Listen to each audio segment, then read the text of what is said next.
নমস্কার সুপ্রিয় দর্শক, আমার আরও একটি ব্লগে সকলকে স্বাগত জানাচ্ছি। সকলে কেমন আছেন? দৈনন্দিন জীবনের কাজকর্ম সেটা আমাদের সকাল থেকেই শুরু হয়ে যায়।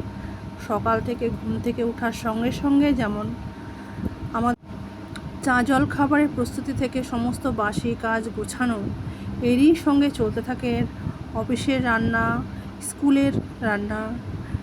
এটা হচ্ছে আমাদের সাধারণ গৃহবধূদের প্রধান কাজ, যেটা আমাদের সকালবেলা খুব তাড়াতাড়ি ভোরবেলা উঠেই অনেকে রান্নাবাড়ি করে, যাদের সকালে কাজে যাওয়ার তাড়া থাকে, যারা যে সমস্ত বাড়ির মানুষেরা পুরুষরা সকালবেলা কাজে যায়, তাদের রান্নাটা আগে করতে হয়। আমারও তাই। আমার যেহেতু অফিস টাইমটা 10টা সাড়ে 10টার দিকে আমার মেয়ের স্কুল টাইম সময়, তো সেহেতু আমাকে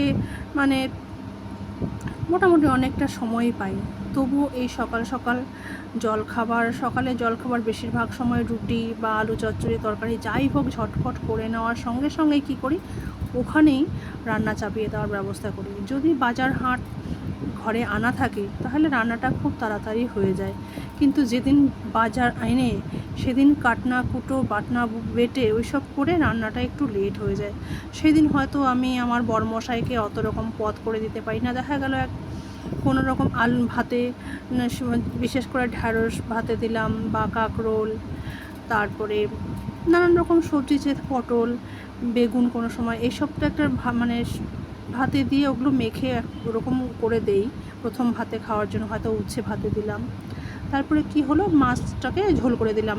হয়তো কখনো সেটা ঝিঙে দিয়ে করি, হয়তো আলু দিয়ে পটল দিয়ে এরকম করি। যেহেতু আমার বড়মশাইয়ের শারীরিক অবস্থাটা সবসময় ভালো থাকে না, প্রেশার ও সুগারের রোগী, তাই ওকে সবসময় শাক সবজি এগুলো একটু বেশি খাওয়ানোর চেষ্টা করি।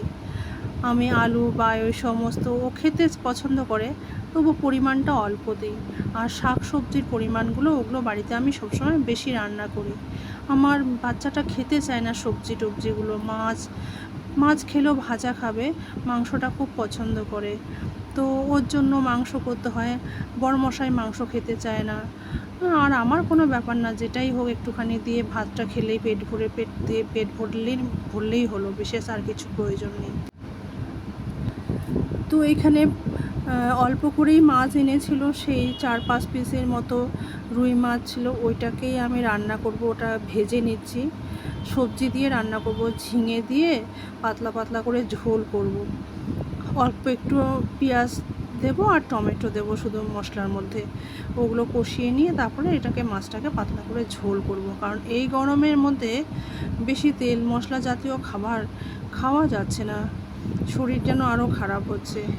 মাঝে মাঝে তবে খেতে হয়, সবসময় তো একবারে ভাতে ভাত সিদ্ধ এইসব তো ভালো লাগে না, মাঝে মাঝে ঘুরিয়ে ফিরিয়ে সব কিছুই খেতে হবে। আর এই যে এখানে ঝিঙে দিয়ে মাছের ঝোলটা যে করব, সেটা ঝিঙেগুলো আলু আর ঝিঙে কষিয়ে নিয়ে জল দিয়ে দিয়েছি, টকবক করে ফুটতেও শুরু করেছে।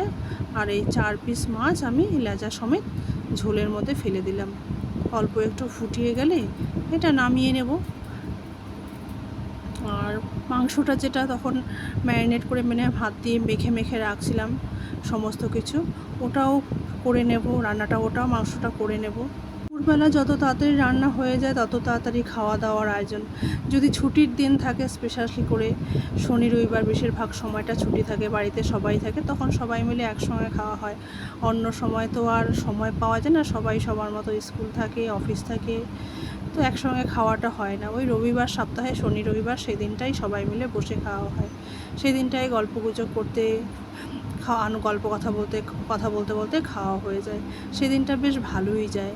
এখানে আমার বড়মশাই আর আমার বাচ্চা মেয়েটাকে আগে খেতে দিয়েছে, ওরা খেয়ে নিচ্ছে, আর আমাকে কি কথা বলছে, আমার মেয়ে কী সব বলছে।